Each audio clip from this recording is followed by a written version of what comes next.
अस्सलाम वालेकुम, मैं शाहिद हुसैन हूँ। ये वीडियो आपके लिए बहुत अहम है और ख़ास तौर पर हमारी अदलिया के लिए, जुडिशरी के लिए, जो कि मफाद आमा के मामलात हैं। बाज़ दफ़ा जो मीडिया की नज़रों से ओझल हो जाते हैं या लोग सही मानों में आवाम को सही बता नहीं पाते कि हो क्या रहा है, अदलिया में क्या चल रहा है। तो वो मैं इस ख़ास तौर पर इस वीडियो में आपके सामने वीलॉग के ज़रिए आपके सामने रखता हूँ। उम्मीद करता हूँ आपको मामला जो है काफ़ी पसंद आएंगे। ये वीडियो जो है chief justice Sindh high court साहब जो अहमद लियाम शेख साहब हैं उनसे मुताल्लिक़ है। उनका जो एक नोटिफिकेशन जारी किया गया था सदर पाकिस्तान की जानिब से उनको इडहाक जज मुकर्रर करने के हवाले से सुप्रीम कोर्ट में, उस नोटिफिकेशन क्या बना, क्या वो बात ख़त्म हो गई या बात अब भी बाकी है कि बुकला के एहतजाज के बाद क्या ऐसा तो नहीं है कि कह दिया गया कि मिट्टी पाओ दफ़ा करो, चीफ जस्टिस अपना काम करते रहे, यानी कि chief justice Sindh high court जो है, और उसके बाद फिर कोई और बात ना करे। क्या ऐसा हो रहा है या मज़ीद कोई बात जारी है या कोई और खिचड़ी पक रही है? वो जो मेरे सोर्सेज ने जो मुझे बताया है और मैंने जो मुख्तलिफ तरीक़ों से डेटा कलेक्ट किया है, मैं कोशिश कर रहा हूँ कि वो आप तक रखूँ। और उसके बाद फिर ख़ास तौर पर चीफ जस्टिस पाकिस्तान जस्टिस गुलजार अहमद जो अगले 3-4 रोज़ हैं वो सुप्रीम कोर्ट कराची रजिस्ट्री में गुजारेंगे, क्या क्या उनकी मसरूफियात हो सकती हैं। और उसके बाद फिर वो उनकी सिटिंग में जो एक सवाल उठाया जा रहा है कि वो कराची के जजेस क्यों नहीं हैं, यानी कि सिंध से जो जजेस एलिवेट हुए हैं सुप्रीम कोर्ट में, तो कराची से मुताल्लिक जब केसेस की समाअत होनी चाहिए तो फिर उन जजेस को यहाँ होना चाहिए। लेकिन जो उनकी सिटिंग में, यानी कि उनके साथ जो रोशा में पिछले कुछ दिनों से आ रहे हैं, वो आ रहे हैं जस्टिस इजाजुल अहसन साहब और जस्टिस मज़हर मियां खेल साहब। तो उस पर भी काफ़ी लोग सवाल उठा रहे हैं, अब उसकी तफसीलात भी आपके सामने रखता हूँ। दूसरा, जस्टिस अहमद लियाम शेख साहब जो कि chief justice Sindh high court हैं, उनकी एलिवेशन के ऊपर जो सवालात उठाए जा रहे हैं, और बहुत ज़्यादा हमने पहले भी आपको वीडियोज़ के ज़रिए इस चीज़ से वाज़े किया बाकायदा तौर पर। जो अटारनी जनरल पाकिस्तान खालिद जावेद साहब जो हैं उन्होंने भरपूर किरदार अदा किया कि जो सिंध कार्ड के से मुताल्लिक़ या सिंध की महरूमी के हवाले से लेके जो बात ख़राब हो गई वफाक और सूबे के दरमियान, तो उस पर जो है काफ़ी उन्होंने ठंडा करने की कोशिश की। वो कामयाब हुए, बेहतर हुआ मामला, वो हमने आपके सामने रिपोर्ट किया, मामला रखा। लेकिन अब चूँकि मामला ये हज़म नहीं हुआ, मामला दफन नहीं हुआ, मामला अब भी बाकी है। अब चल क्या रहा है वो मैं आपको बताने लगा हूँ। पिछले दिनों जिस तरह 9 सितंबर को एक इजलास हुआ, जस्टिस आयशा मलिक साहिबा को सुप्रीम कोर्ट एलिवेट करना था उनको लाहौर हाई कोर्ट से। उसमें ख़ास तौर पर जो इस्लामाबाद और जो लाहौर हाई कोर्ट के चीफ जस्टिस हैं उनकी कंसर्न भी उसमें ख़ास तौर पर शामिल थी, यानी कि उनको कोई एतराज़ नहीं था अगर जस्टिस आयशा मलिक साहिबा को आप जूनियर जज को भी बात आप अगर एलिवेट कर रहे थे तो उनको चीफ जस्टिस जो वहाँ के लाहौर हाई कोर्ट के उनको एतराज़ नहीं था। ये हमारे ज़राए ने कन्फर्म किया था कि उन्होंने खुद जुडिशल कमीशन को ये बात लिखी भी थी कि उन्हें कोई एतराज़ नहीं है अगर सुप्रीम कोर्ट में वो एलिवेट करना चाहें खातून जज को, जो कि तारीख़ में पहली बार हो रही हैं, तो उनको कोई एतराज़ नहीं था। लेकिन उसके बाद फिर वो उस इजलास के दौरान जो चीज़ें हुई, ख़ास तौर पर जो सोर्सेज कंफर्म करते हैं वो कहते हैं जस्टिस जो मकबूल बाकिर साहब हैं, ख़ास तौर पर जस्टिस काजी फैसल साहब को उन्होंने बड़ा सपोर्ट किया बहुत सारे मामलात में। अब नीयत पे तो हम ज़ाहिर किसी की शक कर नहीं सकते, लेकिन जो बात आती है, जो मामलात आते हैं, जो कौम सोच रही है या मुल्क में जो चल रहा होता है वो हम आपको बताते हैं। तो उन्होंने काजी फैसल साहब को जो FBI उनसे तहकीकात कर रहा था या उसके बाद फिर जो रेफरेंस आया उनके खिलाफ वफाकी हुकूमत की तरफ से, उसमें जो काफ़ी उन्होंने उनको सपोर्ट किया और काफ़ी सख्त रिमार्क्स भी ख़ास तौर पर आए थे सुप्रीम कोर्ट में जब वो समाअत करते थे केसेस की। तो उन्होंने ख़ास तौर पर सवाल उठाया वहाँ जुडिशल कमीशन के मेंबरान के सामने, जैसे मकबूल बाकिर साहब ने, कि सदर पाकिस्तान ने एक नोटिफिकेशन जारी किया था जुडिशल कमीशन की सिफारिश के बाद,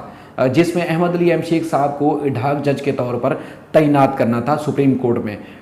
जस्टिस अहमद लियाम शेख साहब ने इनकार कर दिया, वो यहाँ से गए नहीं, और उसके बाद फिर वो वहाँ पर इंतज़ार होता रहा उनका। उधर सुप्रीम कोर्ट में उनकी हलफ बर्दारी की तकरीब होनी थी, उसकी प्रेस रिलीज भी जारी हो गई थी और कुर्सियाँ लग गई, पूरे वहाँ बैठ के लोग इंतज़ार कर रहे थे कि अहमद लियाम शेख साहब आएंगे और उनका एक हलफ लिया जाएगा। लेकिन वो वहाँ जाने के बजाय वो यहाँ कराची आए और कराची में अपने जो चैम्बर में गए और वहाँ पर रूटीन के मुताबिक जैसा उन्होंने अदालती कार्रवाई और अपने एडमिनिस्ट्रेटिव जो मामला थे, जुडिशल जो उनकी कार्रवाई थी, वो उन्होंने जारी रखी। हालांकि उस दिन यहाँ पे एहतजाज भी था, हड़ताल भी थी, तालाबंदी भी थी, और उसके बाद फिर उन्होंने कोर्ट चलाए रखी। और उस दिन पर सेक्रेटरी जो उमर सुमरू साहब हैं Sindh high court bar association के, वो गए उनके कोर्ट रूम में कि सर हम आपके लिए एहतजाज कर रहे हैं, आप यहाँ कोर्ट चला रहे, तो थोड़ा सा ख्याल करो सही। तो बहरहाल उन्होंने फिर वो अदालत सम्मेलन की बर्खास्त की, केसेस की समाअत मुलतवी की और फिर चैम्बर चले गए। तो बहरहाल सवाल उठाया गया मकबूल बाकिर साहब की तरफ से कि वो मामला भी ख़त्म नहीं हुआ तो उनका क्या होना है, उस पर काफ़ी सारे लोगों ने सवाल उठाया। अब चूँकि उसके नोटिफिकेशन जो कि एक सुप्रीम ओहदा है, पाकिस्तान में सबसे बड़ा और आला तरीन ओहदा है सदर पाकिस्तान का, उनके ऑफिस से अगर एक नोटिफिकेशन जारी होता है तो उसके बाद फिर उसकी क्या हैसियत रह गई है कि जस्टिस अहमद अली एम शेख साहब ने जब इनकार किया तो क्या उसके बाद, उस नोटिफिकेशन के बाद अहमद अली एम शेख साहब के खिलाफ कोई कार्रवाई हो सकती है, मामला दब गया है, क्या हुआ है क्या नहीं हुआ। लेकिन अब वो बात चल रही है, बात ख़त्म नहीं हुई। जिस तरह मकबूल बाकर साहब ने सवाल उठाया है, इस तरह और भी मेम्बरान जो वहाँ मौजूद थे उन्होंने भी इस मामले को डिस्कस किया कि होना क्या चाहिए, क्योंकि अब इख्तलाफ पाया जाता है ख़ासतौर पर वज़ीर कानून फ़रोग़ नसीम साहब के और खालिद जावेद साहब के दरमियान, क्योंकि फ़रोग़ नसीम साहब ये समझते हैं कि जो आर्टिकल 6 है उसके तहत, आर्टिकल 6(2) के तहत जो है ख़ास तौर पर जो जज इनकार करते हैं सुप्रीम कोर्ट एलिवेशन से मुतालिक, यानी कि अगर उनको जुडिशल कमीशन उनका अप्रूवल दे देता है कि उनको यहाँ से किसी भी हाई कोर्ट से एलिवेट होना है, उनका तकर्रुर होना है सुप्रीम कोर्ट में, लेकिन वो इनकार कर दे तो उसके ऊपर उसके बाद क्या कार्रवाई हो सकती है। फ़रोग़ नसीम साहब समझते हैं कि उनको रिटायर तस्वुर किया जाएगा और उनको घर भेजा जाएगा और उनकी जो पेंशन और मराद जो उनकी बनेंगी वो दे दी जाएंगी। लेकिन खालिद जावेद साहब का मौक़िफ़ है कि वो जो फ़रोग़ नसीम साहब कहते हैं, यानी कि घर भेज दिया जाएगा अगर सुप्रीम कोर्ट कोई जज नहीं एलिवेट होगा, इनकार कर देगा, माजरत कर लेगा, तो उसके बाद फिर उनको वो सिर्फ जो मुस्तकिल तौर पर जज जो एलिवेट करने का, जिनका नोटिफिकेशन जारी हो या उनकी मंजूरी दी जाए, वो अगर इनकार करेगा तो उसके खिलाफ जो है आइन का आर्टिकल 6(2) के तहत जो है कार्रवाई की जा सकती है। लेकिन इडाक जज के खिलाफ जो है कोई कार्रवाई नहीं की जा सकती, यानी कि इडाक जज मुकर्रर किया जा रहा था जस्टिस अहमद अली एम शेख साहब को, अब उन्होंने इनकार कर दिया कि वो नहीं जा रहे, तो अब उनके खिलाफ कोई कार्रवाई नहीं हो सकती आइन के आर्टिकल 6(2) के तहत, ये खालिद जावेद साहब कहते हैं। अब चूँकि मामला ये चल रहा है और उसके बाद फिर खालिद जावेद साहब ने ये भी कहा वहाँ पर कि सिंध की जो महरूमियाँ हैं, सिंध के ऊपर जो ये सारा मामला आएगा कि एक सीनियर तरीन जज को जो है वो मुस्तकिल तौर पर एलिवेट नहीं किया गया, उसके बाद फिर इडाक के तौर पर उनको जो है वो यहाँ से एलिवेट करने की मंजूरी दी गई और उसके बाद नोटिफिकेशन जारी किया गया, वहाँ वक्त मुकर्रर किया गया कि उनका जो है हलफनामा होगा, उसके बाद फिर वो नहीं गए तो उनको अब घर भेज देने की अगर वफाक की तरफ से कोई कोशिश की गई या भेज दिया गया तो उसके बाद फिर सिंध के अंदर जो एक इश्तियाल फैलेगा, गम गुस्सा फैलेगा, अब लोग जो है काफ़ी मुल्क के ख़िलाफ़ नफरत करेंगे, तो इसलिए ये अमल ना किया जाए। अब हमारे ज़राए ये भी कहते हैं, बल्कि खालिद जावेद साहब ने ख़ुद भी कन्फर्म किया था कि मैंने वो जो एक तपिश थी, जो एक गम गुस्सा था कि अहमद अली एम शेख साहब ने इनकार क्यों किया, उसको मैंने काफ़ी डिफ्यूज़ किया, ये खालिद जावेद साहब ने खुद भी कहा था। तो अब देखते हैं कि उस नोटिफिकेशन की क्या हैसियत है, कानूनी हैसियत क्या है, उस मामले में अभी बात बाकी है। लेकिन उनकी परफॉर्मेंस के हवाले से अब भी जो है वो काफ़ी सवालात उठाए जा रहे हैं। वो इसलिए कि गुज़िश्ता 3 सालों में कोई हाई कोर्ट की वेबसाइट पर ज़राए बताते हैं कि कोई भी जो है वो इनकी कोई रिपोर्टेड जजमेंट नहीं थी, कोई जो है इनका कोई डिस्पोजल नहीं था, यानी कि मुकदमात को निपटाने के हवाले से जो इनकी जो कारकर्दगी थी वो अच्छी नहीं थी। तो बहरहाल अब पिछले दिनों हमने देखा 1-2 चीज़ें और उनकी वेबसाइट पे आना शुरू हो गई हैं, क्योंकि मफाद आमा के केसेस कानून और आइन जो एनी पिटिशंस हैं, ख़ासतौर पर कानून की तशरीह से के हवाले से जो जस्टिस मोहम्मद अली मजहर साहब जो केसेस सुनते थे, तकरीबन वो तमाम बोर्ड जो है जस्टिस अहमद अली एम शेख साहब की अदालत में ट्रांसफ़र हो चुका है। अहमद अली एम शेख साहब यानी कि chief justice Sindh high court, वो खुद केसेस की समाअत करते हैं। गो कि हमें उनकी ऑफिशियल परमिशन नहीं है उनके कोर्ट में जाने की, सिक्योरिटी के पर मामूर जो अमला है वो हमें रोक देता है, मीडिया को एक्सेस नहीं है, और उनका जो अदालती अमला है वो भी कोऑपरेट नहीं करता। वो कहते हैं कि जब फाइल ब्रांच में चली जाए तो फिर आप ब्रांच में जाकर फाइल पढ़ लिया करें, क्योंकि अब मीडिया ज़ाहिर है एक इलेक्ट्रॉनिक मीडिया का जिस तरह का काम है वो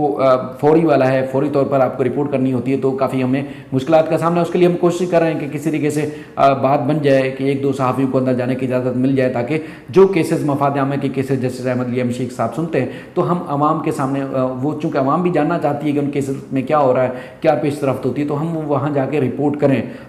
मैंने खुद सलाउद्दीन साहब जो कि Sindh high court bar association के सदर हैं, उनसे सदा की, उन्होंने खुद यकीन दहानी कराई कि तहरीरी तौर पर दरख्वास्त दें हम, और उसके बाद फिर वो उस पर जो है वो चीफ जस्टिस साहब से रजू करेंगे और उनसे गुजारिश करेंगे कि मीडिया के नुमाइंदों को अपने कमरे अदालत में आने दिया जाए जब ये केसेस की समाअत हो रही होती है। तो उसके बाद अभी रेशार साहब को भी देनी हमने कोशिश करेंगे, क्योंकि हाई कोर्ट की जो मैनेजमेंट है हमसे काफ़ी कोऑपरेट करती है, लेकिन ये अब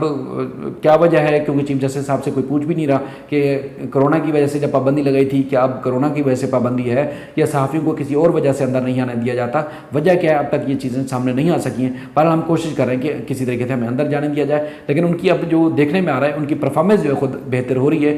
यानी कि जब वो केसेस अब जा रहे हैं उनके पास जिनकी समाअत होती है, तो अब ज़्यादा से ज़्यादा डिस्पोजल सामने आ रहा है और वेबसाइट पे भी चीज़ें रिपोर्ट हो रही हैं। यानी कि अब जो उनकी कारकर्दगी के ऊपर जो सवाल उठाया जा रहा था वो अब बेहतरी की तरफ गया है, बेहतर हो रहा है। अब जिस तरह हमारे ज़राए ने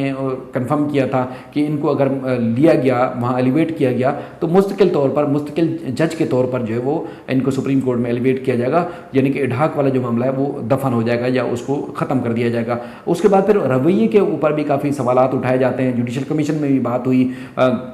और भी बहुत सारी जगहों पर जस्टिस अहमद लियाम शेख साहब के रवैये के ऊपर बात होती है। ख़ासतौर पर जो सिंध हाई कोर्ट के 2-3 सीनियर जजेज़ हैं, मोस्ट सीनियर जजेज़ हैं,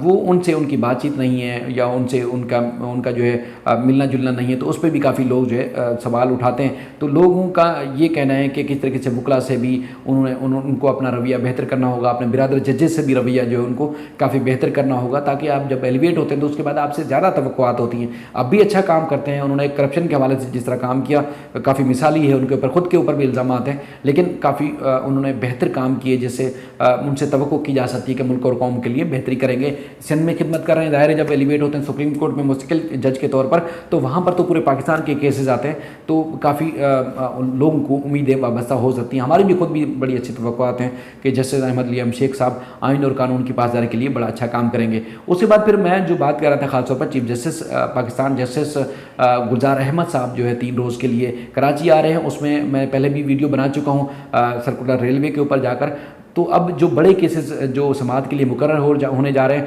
ख़ास तौर पर ग्रीन लाइन के मंसूबे की बहाली के लिए अदालत ने हुक्म दिया था कि फ़ौरी तौर पर जो है इनको बहाल किया जाए, इनको फ़ौरी तौर पर जो है इसको चलाया जाए, क्योंकि ताख़ीर हो चुकी है, पहले भी 4-5 साल इस पर लग चुके हैं। ताख़ीर ना की जाए, इसको फ़ौरी तौर पर जो एक्टिव किया जाए। अब चूँकि हुकूमत ने खुद भी ऐलान कर दिया है, वफाकी हुकूमत इमरान खान साहब खुद आ रहे हैं, इफ्तिताह करेंगे, बसें पहुंच रही हैं और ट्रैक काफ़ी मुकम्मल हो चुका है, लेकिन काफ़ी और भी काम बाकी हैं। लेकिन जो नुमाइश चुरंगी से आगे तक जो काम है काफ़ी हो चुका है और दिन रात हम देख रहे हैं कि अब बत्तियाँ लाइटें वाइटें जो है ग्रीन लाइन के मंसूबे के ऊपर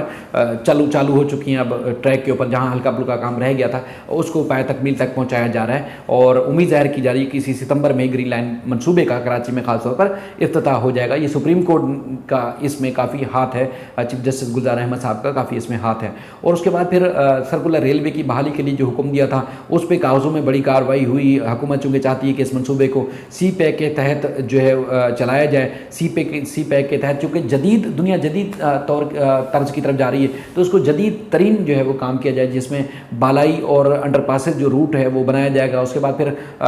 FW को अदालत ने जिम्मेदारी दी थी, क्योंकि अदालत चाहती है कि काम पायदार हो, म्यारी हो और उसके बाद फिर अच्छा काम भी हो और उसके बाद फिर बर वक्त यानी कि फौरी तौर पर भी हो, यानी कि कम से कम वक्त में ये काम अच्छे से अच्छा हो जाए और जल्दी हो जाए, शहरियों को जो है वो फ़ायदा हो उसका। क्योंकि सूबाई हुकूमत ने खुद कहा था कि हम खुद बनाएंगे। उसके बाद फिर जैसे और भी कई काम ऐसे सूबाई हुकूमत ने कोशिश की थी कि FW से ना कराया जाए, हम खुद करेंगे, यानी कि सूबाई हुकूमत के जो इदारे हैं वो काम करेंगे। तो अदालत ने वो मना कर दिया था, जिसमें नालों के ऊपर से नालों की तामीरात और उसमें तजावज़ात के खात्मे के हवाले से भी अदालत ने FW और NDMA को हुक्म दिया था कि वो काम करेंगे, यानी कि रकम हुकूमती इदारे देंगे, तरक्याती काम